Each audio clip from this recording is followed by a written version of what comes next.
Doop doop doop doop doop.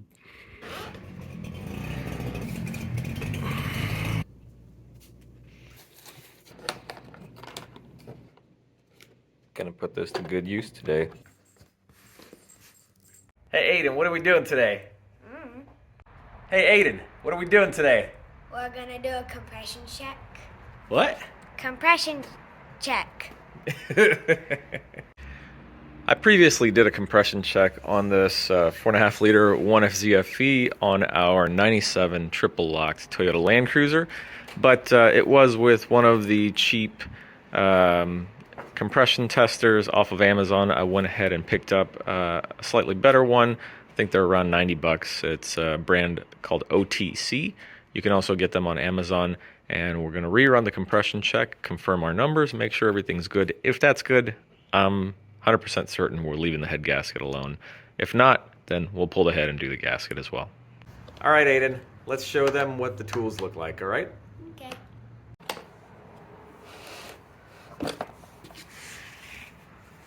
Ooh, looks fancy, huh?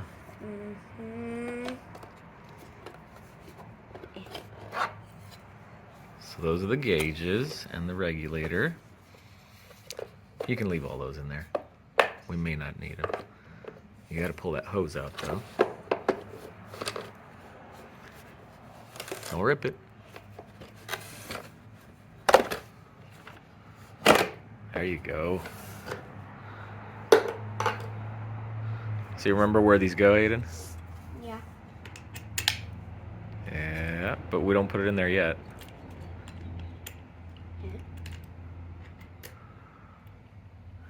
First we gotta put this hose, the part with the screw threads. First we gotta put that down where the spark plugs go, remember? First? Yeah, and then once it's in the spark plug threads, then we attach this. You can practice if you want. How does it... So you pull the sleeve back. I did. You did. Yeah, you gotta pull it maybe more back like that. Go ahead. You can do it. Maybe put it on the ground so you got some leverage. Oh, keep pushing down. How much? It's all Try the one more way. time. Okay, now let go of the sleeve. You gotta keep pushing down. Did you see how it works? Yeah. Yep. And then, you know, the big air compressor we have in the back room? Yeah. That goes here. Ah. Not that, man. Come on. I didn't know. And then this adjusts the air pressure. So we leave it all the way down so it has no pressure. And then once we have everything connected, we turn this until this arrow gets to 100. This doesn't turn. Are you listening? We turn this to where this gets to 100, okay? Mm-hmm. And then we see how much of the pressure is lost in the engine. Usually somewhere between 0 and 35 is normal. Anything past that means too much stuff is leaking out. Anything like up around 60% loss or more, that means the head gasket is blown. That's not a good thing. All right, let's go get started. You ready? Yeah.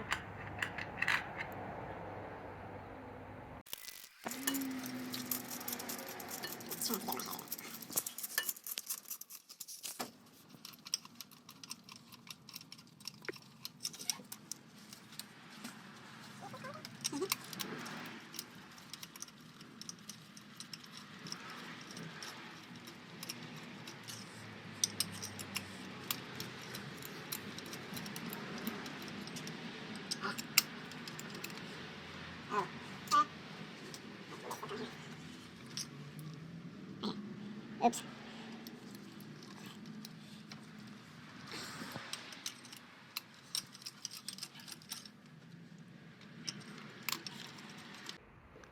All the spark plugs are out. Now we're going to thread that hose into, we'll start with cylinder number 1 and take the leak down numbers and then go all the way back to number 6. I'm going to show you how to set things up in order to do a correct leak down test. I went ahead and put the crank bolt back in just hand tight so that we can grab onto something to turn the crankshaft. Gently take a long extension gently place it through the spark plug tube all the way down till it touches the top of the piston. Don't drop it. You don't want to dent the top of the piston to create a hot spot where you may have pinging or detonation happening because of that. So gently put it down. Then we're going to turn the crank bolt until we see this guy come up all the way to the top and then settle, and right before it goes back down we want to stop. That's going to be top dead center, and as long as you're on the compression stroke, the valves and everything should be shut and you should be good to go. If you're not on the compression stroke, you're probably at a spot where the valves are open and the piston's at top dead center, where it's the intake or the exhaust stroke. So you want to make sure that you're on the compression stroke. Let's go ahead and get this set up, and once we are at top dead center in the compression stroke, then we'll hook up our threaded tube, hook that up to the gauges, hook the air line from our air compressor up to the gauges, and run through the test. We're at the top of the compression stroke, so I'm going to go ahead and remove this gently and thread in our tube.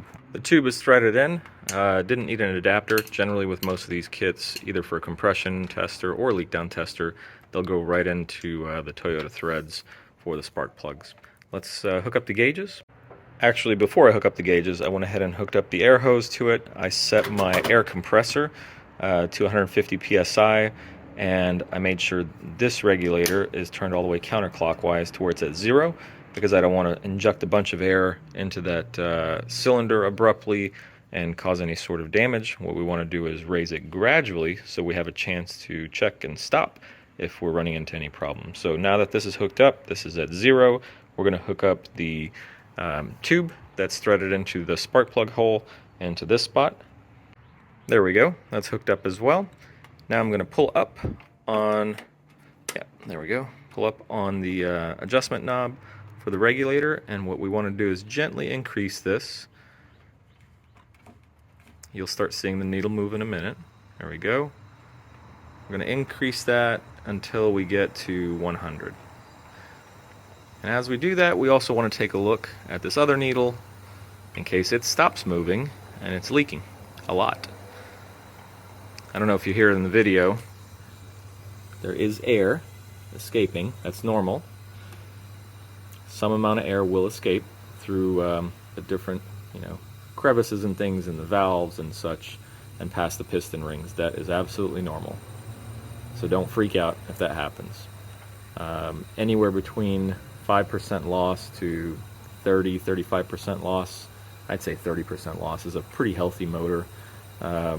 With the amount of mileage on some of these older trucks and the years on them, sometimes you'll see up to about 40% loss, and they still run okay. But for a really healthy motor, anything less than 30% loss is generally pretty good. Alright. This is actually a very good, healthy cylinder. We've got, okay, so we want to stop when this needle gets to 100. So we've got about 10% loss. That is fantastic. That is a very, very healthy motor. That means, to me, that means the valves and the valve seats are making good contact. They're sealing up really well, and the piston ring is holding pressure really well.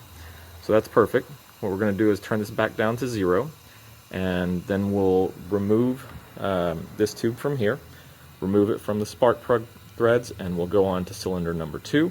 Before we thread it into cylinder number 2, we'll put our long extension in there gently, don't drop it, and turn the crank until that is at top dead center for piston number 2, and hope it's on the compression stroke, and then test that one out as well. So cylinder number 1, we got, I think, about 9% loss. I don't know how well you can see it on the camera. It's about 9% loss. That's fantastic. All right, we got cylinder number 2 hooked up. Let's turn the air up. So on cylinder number 2, at first glance, I was like, oh crap, but it's actually not bad. You hear the air compressor running in the back because we're losing so much air, but you see there's a lot of loss, right? And I can hear the air pressure coming out. So the first thing I do is I start putting my finger down the other spark plug tubes and we're on cylinder number 2. So I checked the number 2 runner, see if there's any air coming out of there. There's not. I want to check the oil dipstick right here. There's no air coming out of there.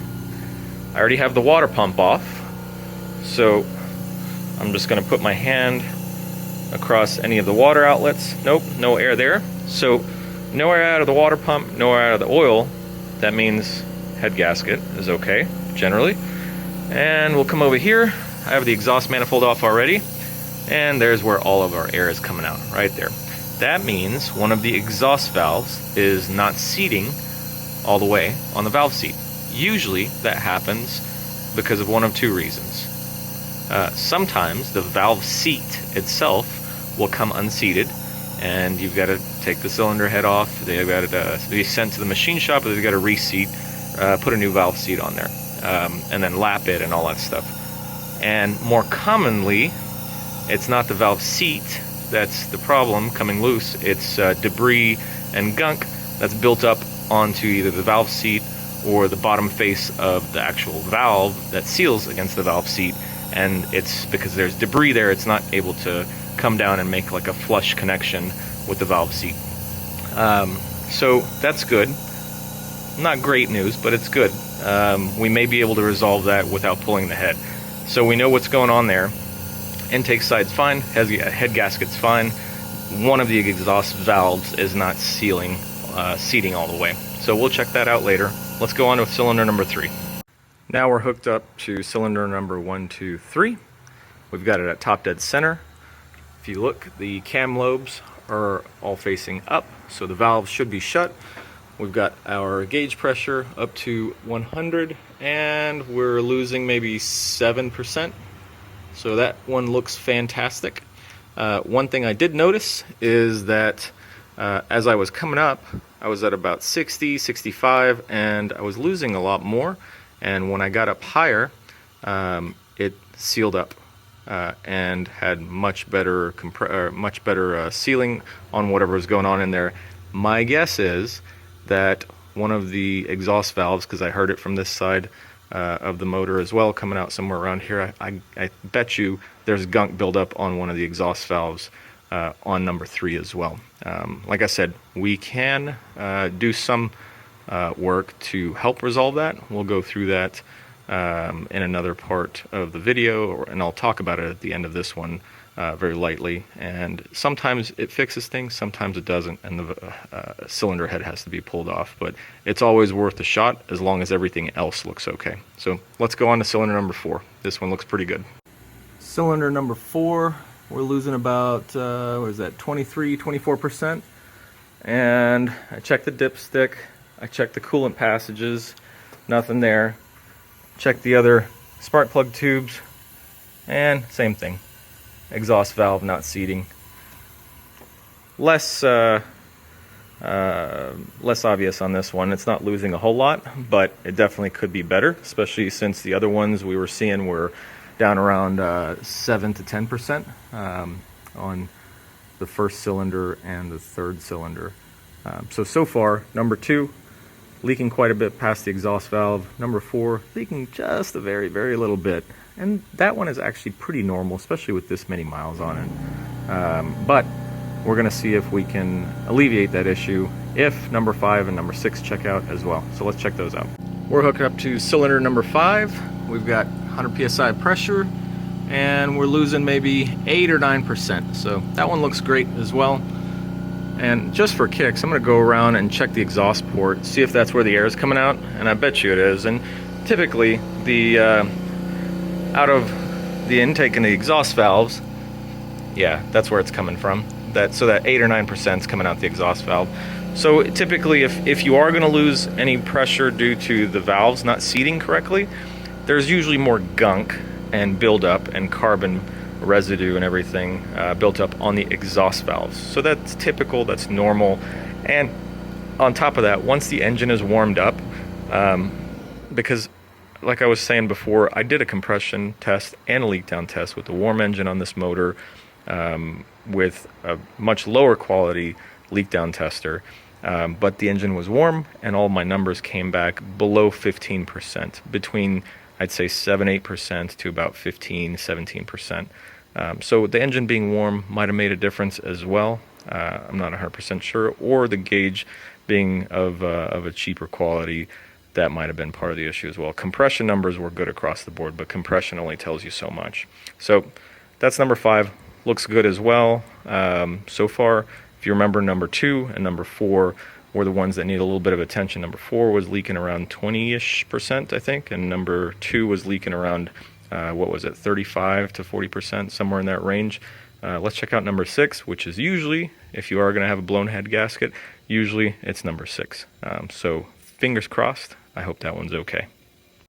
We've got it set up on cylinder number 6 back there, and that one is the healthiest of them all. Go figure. The one that's usually the problem child is the healthiest of them all. We're at about, let me see, what is that? Maybe 5% loss. So that one's sealed up like a rock. Now, one other thing that happens, it just does as part of these, especially with very old, or no, I shouldn't say old, well-used engines, is that parts and components will sometimes bind up, especially when you're just moving them slowly and they're not, moving at 1,000, 2,000, 3,000 RPMs like they would when they're normally operating. So sometimes those same valves that stuck a little bit will seat right back up the next time you do a rotation of the crankshaft. So what I'm going to do is go back and test number 4, right there, that one. I'm going to go back and test number 4, see where the numbers are, and then I'm going to go back and test number 2, see where the numbers are there. Maybe they'll test out fine, maybe they'll test out the same as last time, but it's always worth double checking those, especially with a leak down. A compression test is more foolproof. There's not much you can do wrong. If it's low, it's low. If it's not, it's not. With the leak down tester, it's a little bit finicky sometimes. So let's go back to number 4. Well, here's number 4, and it's got more leak this time than last time. So as you can see, the valves, especially when they have all that carbon buildup on them, they just seat differently every time. But just to be certain, do my due diligence, I'm going to check the dipstick tube. I'm going to check the intake. Yeah, little tiny bits coming out of the intake actually. So the intake valve's not shutting all the way, or at least one of them. Nothing coming out of the coolant passages. And yeah, that's all coming out of the exhaust valve. So the fact that that came up with 2 different numbers on 2 different tests, different rotations, just tells me that those valves are gunked up and they're not seating correctly. It might be the valve seats, or it might be the valves.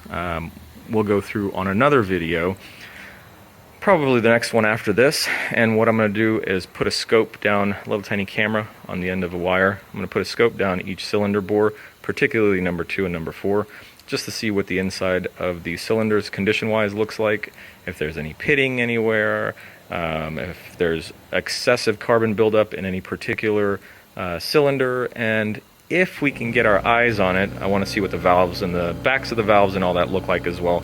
Super cheap scope camera, hooks up to your phone over a wireless connection, and it has a light at the end of it. It's really, really cool.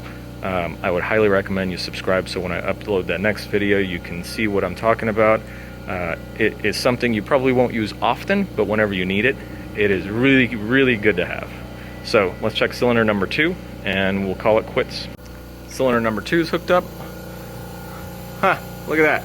It's seating way, way better than the first time. If all the cylinders looked about like this, I would just call it a healthy motor. But since the other ones were down around 10% or less of loss, number 2 and number 4 definitely have room for improvement. And also, as I was getting number 4 unhooked and getting everything removed to move over to cylinder number 2 just now, number 4 actually started creeping up on the loss gauge to where it was losing less pressure. So it is absolutely 100% the exhaust valves on both of these cylinders. Whether it's a loose valve seat or carbon buildup is tough to tell. We may be able to tell by scoping those 2 cylinders, which we'll do on the next video. Wait for that one to come out, check it out. Definitely, I'm sure everybody's going to be curious to see what the results are there. If it's the valve seat, we need to pull the head, do the head gasket, send it off to a machine shop, get them to redo everything. If it's just carbon buildup, there's a very, very, very good chance we can get that resolved with very minimal cost. I'm going to put the link to this Leakdown tester down in the description. I got it off of Amazon. I was looking at purchasing something that I could keep instead of my $25 Leakdown tester that I've had for 10 years, cheap Chinese junk that has worked well for me, but I always know the gauges were not that accurate. I've heard good things about this one, the OTC brand, and it has worked fantastically. None of the needles stick or anything as they're moving up and down, so I'm pretty happy with it. I hope you enjoyed this video. This gives you a good idea of what a leak down test process looks like and the purpose for it and what the readings mean. And I hope that someday it will be useful for you, even if it's not today. Make sure to hit the subscribe button below if you want to be notified of new videos. In addition to subscribing, make sure you hit the little bell icon right next to it so it gives you a notification when new videos are uploaded to the channel. Hope you guys enjoyed this one. Love y'all. See you next time. I don't know if y'all noticed in the video, I may have cut it out, but number 6, I was sitting there turning and turning and turning that tube. Like, gosh darn it, why aren't the threads catching? And then I took it out, I looked at it, it was clean, the threads were nice and clean. And I put it back, I started turning and turning, still the threads weren't catching. And then I looked at it for a second, I'm like, oh, I'm turning counterclockwise. It's been a long day. It's been a really, really long day. But I did figure it out and turned it clockwise. Righty-tighty, lefty-loosey.